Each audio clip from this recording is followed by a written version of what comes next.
Hey everyone, welcome to Cupboard Creations. My name's Gareth and this is my little corner of the internet for playing my food. Today we're going to make another chutney and I absolutely love this one. It's kind of got some strange flavours in it, you might think, because we're really kind of heading over to Asia for some of the influence of this one. I think it just works really, really well.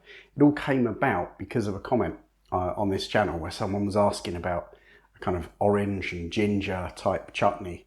I've not yet managed to make one with orange, but it really goes well with plums. So we're going to make this plum chutney with some real kind of warming flavours and just like a little bit of spice and heat in there. Really good. Very easy too. So to start off, if you're not making too much noise, you're going to grab yourself your saucepan. And the good thing about this one, no pre-cooking. Everything's going straight in there. Then you're going to get yourself a kilo of plums. And all you're going to do is kind of give these a slice up, pull your stones out, and then chop them into about 1 centimetre bits. So you can just pop your little things out. Normally, I kind of cut them into 4, and then a bit like that. So nice and easy. We just jump them straight into that pan. So I'm going to crack on with these. I'll see you in a bit. Great, so my plums are all chopped up now. Now, onions. I say this one's going to be, sometimes when you see something like a plum chutney, you're expecting something that's just sweet. This has got savoury in it. The onions are really going to help with that. So you're going to want about 2 medium onions, probably about 400 grams. And then all we're going to do is dice those up quite small, because obviously chutney, you don't want huge lumps in it. So you go, you want kind of small bits, probably about the same, maybe just under 1 centimetre dice. Okay, once you've got that onion in there, next up is ginger. And we're going to use quite a lot of ginger for this one. So I'm going to use kind of little lumps like that, probably like 1 inch of ginger, probably 2 of those. So you're going to want about sort of 4 tablespoons by the time it's finished. And we're just going to grate it. It just seems to me the easiest way to get it in there. You could chop it very small, then you'll have these little lumps of ginger in there. That can work really well. I just like that kind of spread out flavour all through it. It's really cool. So, keep grating. There we go, that's a decent amount of ginger there. That's going to add a really nice kind of flavour to this. So, pop that all in there. And then we're going to add a little bit more heat with a red chilli. Just the one. Going to de-seed it because I know everyone goes, oh no, you've got to keep the seeds in. If you're not keeping the seeds in, what's the point? Well, the point is I don't really want the seeds to get stuck in my teeth. That's the only reason. It's not about the heat. It's just about those bits in there that you don't want. So I'm going to get rid of those. And then we're just going to chop that up really fine and pop that in with the rest of the ingredients. So there you go. You want to chop these really tiny. And then always at this point, just try a bit.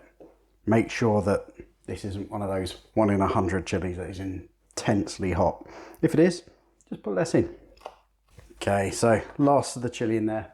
And then you just want 100 grams of sultanas, very roughly chopped, along with that chili.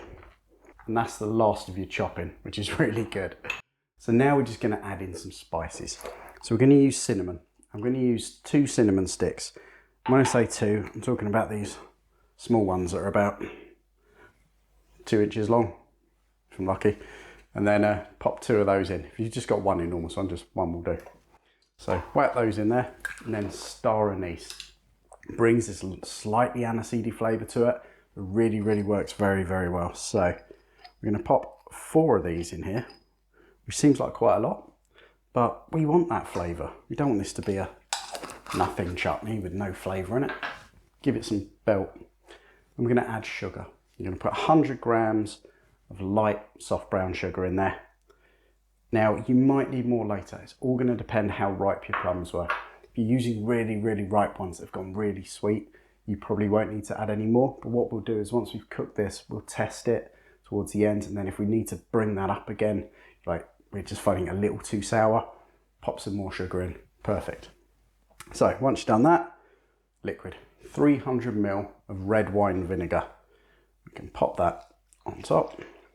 Really should have got a bigger saucepan, but I don't think I own one. And then all you need, pinch of salt. Always put a little pinch of salt in. So good bit like that. And then that's it, you're done.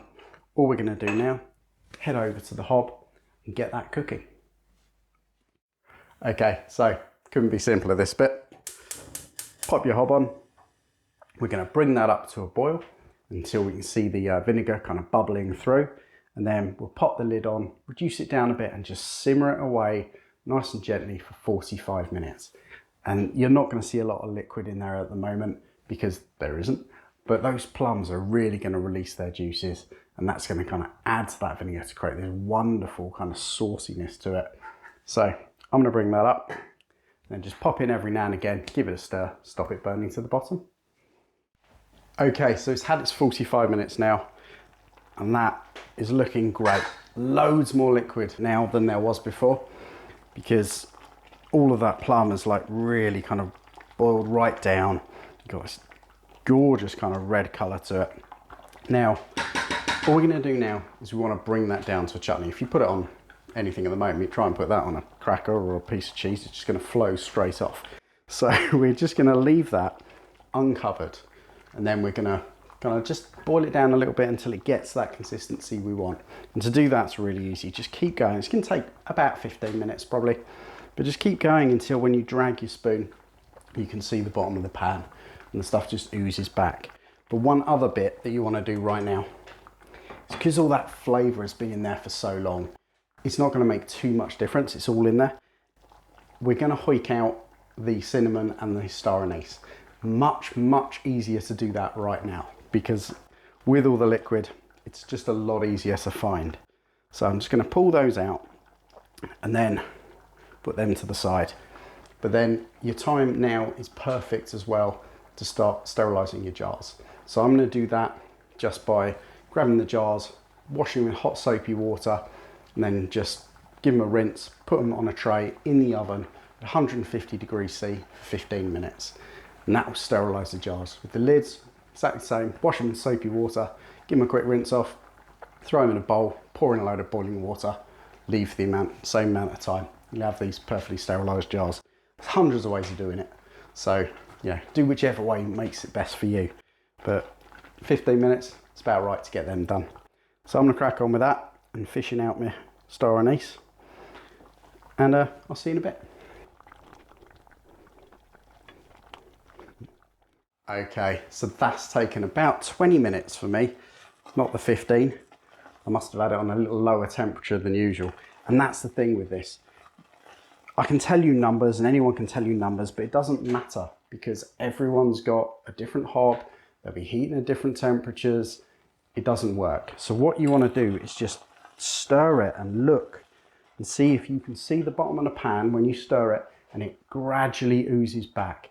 That is the perfect time. That's when your chutney's done. So don't worry about your time. It doesn't matter if it's taking you half an hour. Look for that, just like that, and it's really spot on. So all we're going to do now, quickly, is we're going to give it a very, very hot little taste. So try and use a very cold spoon. That's perfect for me. I really don't like super, super sweet. I like a little bit of that sourness in there. So I can turn that off. If you taste it and you're like, that's a bit too sour for me, that's when you can add some more sugar in. Just add in like a couple of tablespoons at a time, stir it all in, give it another taste, get it to the level you want.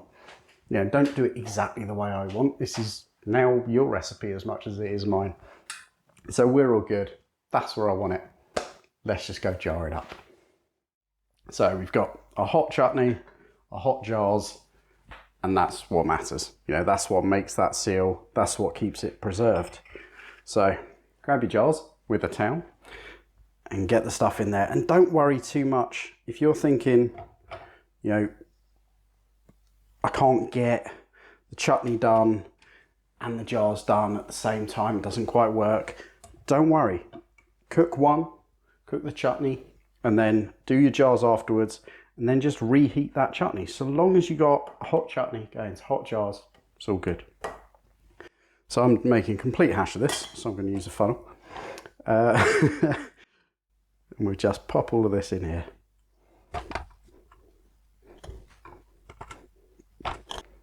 And now, just to seal it off, pop our lids on.